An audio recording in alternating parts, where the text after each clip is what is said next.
Hi everyone, this is Vidi and welcome to my online journal. So, udah beberapa bulan gue nggak update ke kalian tentang apapun yang terjadi di hidup gue, terutama regarding my kesehatan gitu ya.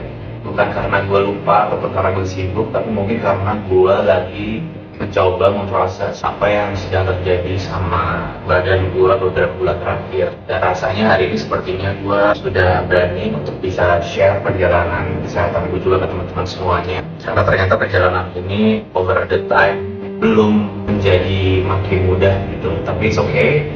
Aku rasa aku selalu percaya Tuhan kasih aku cobaan, itu pasti sesuatu yang aku bisa lewati gitu insya Allah.